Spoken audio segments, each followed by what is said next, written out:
এরকম খেলা হলে তো রাত জাগতে খারাপ লাগে না। আমাদের সবসময় জাগতে হবে। আমরা তো সেই জায়গায় নেই যে ভালো খেললেই জেগে থাকবো, ভালো না খেললে তুমি ছেড়ে চলে যাবো, সেই সুযোগ আমাদের নেই। যারা যারা আহ, এবং শুধু আমরা কেন, অনেক অনেক অনেক ফ্যান আছে যারা ভালো সময় থাকে, খারাপ সময় থাকে, তারা সবসময় থাকে, কেউ কেউ হয়তো থাকে না।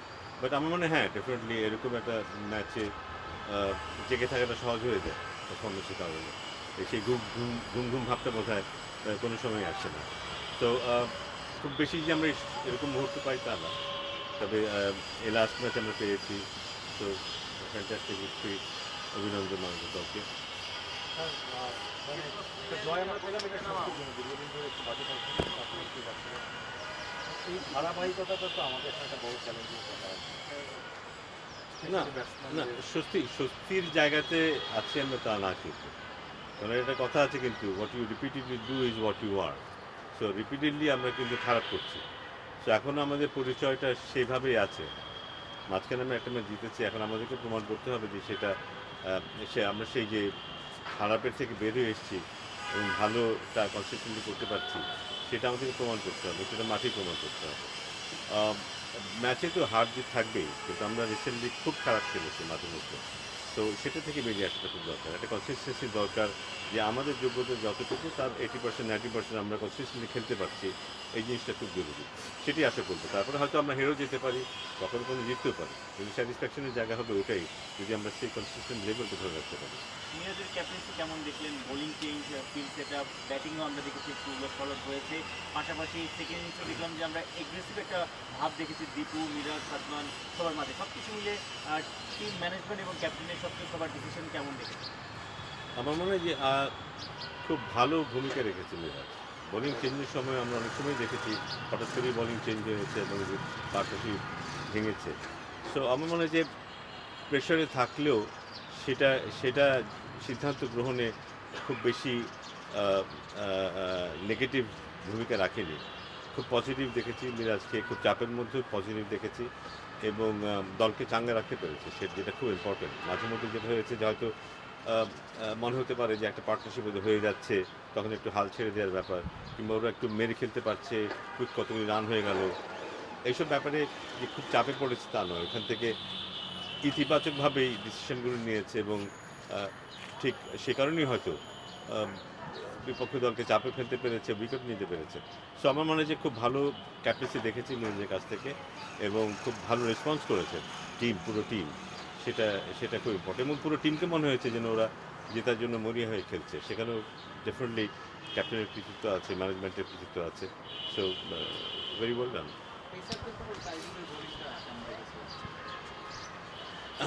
প্রথম টেস্টে তাইজুল সত্যি আমাদের একটু হতাশ করেছিল, কারণ তাইজুল যে মানের বোলার। আমাদের একটা সুযোগ ছিল প্রথম টেস্টে, কিন্তু প্রথম ইনিংসে 300 রানের বা 300 এদিক ওদিক একটা রানের মধ্যে আটকে রাখা। তাইজুলের বলটা করতে পারতো প্রথম টেস্টে, সেটা সম্ভব ছিল হয়তো। সেই হতাশা এবার দূর হয়েছে, দারুণ বোলিং করেছে, কোনো সন্দেহ নেই। শুধু যে উইকেট নিয়েছে তা নয়, ওদেরকে অসম্ভব চাপে রেখেছে, যে কারণে বিপক্ষ ওই সাইড থেকে পেস বলাররা কিন্তু উইকেট পেয়েছে সে কারণে। মিরাজের মুনশিয়ানও এখানে, কিন্তু মিরাজ নিজেকে খুব বেশি ব্যবহার করেনি, ও বুঝতে পেরেছে যে ও ততটা এফেক্টিভ ছিল না যতটা তাইজুল ছিল অথবা পেস বলাররা ছিল। সো আমার মনে হয় চমৎকার একটা ক্যাপ্টেন্সি দেখেছি, প্লাস তাইজুলকে বডি ল্যাঙ্গুয়েজ দেখে মনে হয়েছে যে ও খুব পজিটিভ ছিল, এবং ভূমিকা রাখতে পারবে এই বিশ্বাসটা ওর মধ্যে ছিল। হ্যাঁ, কথা হয়েছে আমার সাথে, স্বাভাবিকভাবেই ওদের অভিনন্দন জানিয়েছি, এবং আহ, এটাই তো একমাত্র বলার জিনিস যে এখন এইটা ধরে রাখতে হবে, কনসিস্টেন্সি ধরে রাখতে হবে। এই যে ক্ষুধাটা আমরা দেখতে পেয়েছি, আমি অনেক কমেন্ট দেখেছি ফেসবুকে, সবাই কিন্তু একটা ব্যাপার বলেছে যে ওদের মধ্যে যে বডি ল্যাঙ্গুয়েজটা দেখেছি, এবার আমরা ওদের মধ্যে যে ক্ষুধাটা আমরা দেখেছি, এটা সবাই খুব ইতিবাচকভাবে লিখেছে। এবং এমনকি আমি এক কথা বলছিলাম যে আমরা ম্যাচ হেরে গেলেও তারা সন্তুষ্ট ছিল, তাদের শুধু বডি ল্যাঙ্গুয়েজের কারণে। তারা খুব চেষ্টা করেছে, এবার এটাই সবচেয়ে বড় জিনিস, এবং চেষ্টার ফল পেয়েছে, একটা একটা ইতিবাচক ফলাফল আমাদের দিকে এসছে। টেস্টের জন্য এই ইয়াংদের পারফরমেন্সটাকে আসলে কিভাবে দেখেন? কারণ টেস্টে আমরা অনেকদিন ধরে আসলে সিনিয়রদের উপর অনেকটা ডিপেন্ড ছিল, কিন্তু পারফরমেন্সে হতাশা ছিল। কিন্তু এবার একেবারেই বলতে গেলে একটা ইয়াং টিম, মানে অনেক ইয়াংরা উঠে এসেছে এই টেস্টে। ব্যাপারটা বোধহয় একটু অন্যরকমভাবে দেখা যায়। জিনিসটা হচ্ছে যে প্রত্যেকটা সময়ের তো একটা ডিমান্ড থাকে। 15 বছর 20 বছর আগে আমরা যে ধরনের ক্রিকেট খেলতাম, যে কারণে ক্রিকেট খেলতাম সেটা এক ধরনের ছিল। 10 বছর আগে আমরা যেভাবে যে কারণে খেলেছি সেটা একরকম ছিল। এখন আমরা যে জন্য ক্রিকেট খেলি সেটা পারপাস কিন্তু ভিন্ন। 15 বছর 20 বছর আগে আমরা মোটামুটি সম্মান রাখতে পারলে আমরা খুশি হতাম। 10 বছর আগে আস্তে আস্তে আমরা যেতে শুরু করেছি, হ্যাঁ আমাদের মতো দলগুলোর সাথে আমরা জিততে চাই। কিন্তু এখন কিন্তু আমরা যে কোনো দলের সাথে জিততে চাই। আমরা খেলাধু যখন মূল্যায়ন করি, ও অস্ট্রেলিয়ার সাথে খেলছে না, ইংল্যান্ডের সাথে খেলছে না, ভারতের সাথে খেলছে, এগুলো কিন্তু আমরা মাথায় রাখি না কিন্তু। ভালো করলে ভালো, ভালো না করতে পারলে সমালোচনা করি আমরা। So expectation is very high now. এবং এই নতুন জেনারেশন কিন্তু এই এক্সপেকটেশনের সাথে বেড়ে উঠেছে। ওরা এটা উপলব্ধি করে যে ওদের এটা করতে হবে, ওদের টিকে থাকতে হলে এটা করতে হবে। 15 বছর আগে যারা খেলেছে তারা কিন্তু সেই মানসিকতা নিয়ে ক্রিকেট খেলে।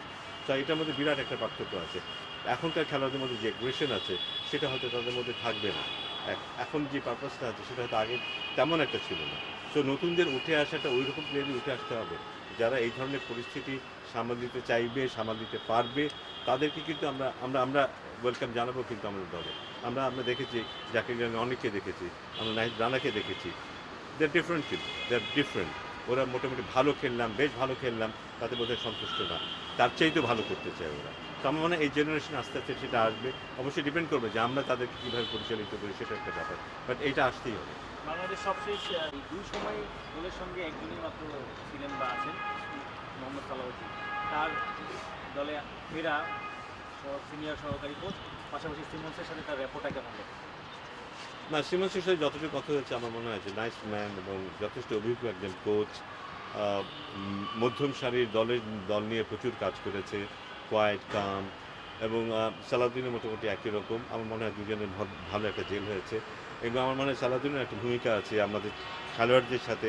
ওর যে ইন্টারাকশন হয়েছে বা যেভাবে ও গাইড করতে পেরেছে, কারণ ওদের প্রত্যেকটা খেলোয়াড়কে খুব ভালোভাবে জানে। সো আমার মনে হয় আত্মবিশ্বাস জাগানোর ক্ষেত্রে বা ওদেরকে উজ্জীবিত করার ক্ষেত্রে সালাউদ্দিনের একটা ভূমিকা নিশ্চয়ই রেখেছে। এবং আশা করবো যে এটা যেন কন্টিনিউ করে। আমার মনে হয় যে এটা খুব ইতিবাচক একটা ব্যাপার ছিল সালাউদ্দিনকে ইনক্লুড করা, এবং সেটা কিছুটা রেজাল্ট হয়তো আমরা এবার পেয়েছি, ভবিষ্যতে আরও হয়তো আরও পাবো।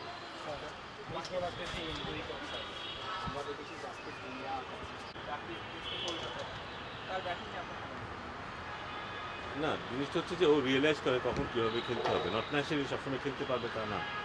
ইতিবাচক মানসিকতা নিয়ে খেলে এবং যে কোনো সিচুয়েশনে আমার মনে হয় পজিটিভ রেসপন্স দিতে চায়। এবং ওর নিজস্ব একটা খেলার স্টাইল আছে কিন্তু। ও জানে কীভাবে রান করতে হবে, নিজস্ব একটা মেথড আছে কিন্তু। এবং আমরা প্রায়ই দেখি ও রান করে এবং চাপের মধ্যে রান করে, ডিফিকাল্ট সিচুয়েশনে রান করে। এটা খুব গুরুত্বপূর্ণ কিন্তু। এবং আমার মনে হয় না যে 50 করলো না 100 করলো সেটা তার কাছে খুব গুরুত্বপূর্ণ। একটা ম্যাচ সিচুয়েশনে দলের কী প্রয়োজন সেইটাই তার কাছে সবচেয়ে গুরুত্বপূর্ণ। আমার মনে হয় সেভাবে চিন্তাভাবনা করে। এই চিন্তাভাবনা করলে যে কোনো খেলোয়াড়ের জন্য খুব ভালো। তাহলে খেলাটা সহজ হয়ে যায়, গেম প্ল্যান করাটা সহজ হয়ে যায়। আমার মনে হয় জাকির, আশা করছি অনেকদিন বাংলাদেশের সার্ভিস দেবে। সাফল করে দেখলাম যে অফসাইডের অফস্ট্যাম্পের উপরে এসে তিনি নেগোশিয়েট করছেন বলগুলো।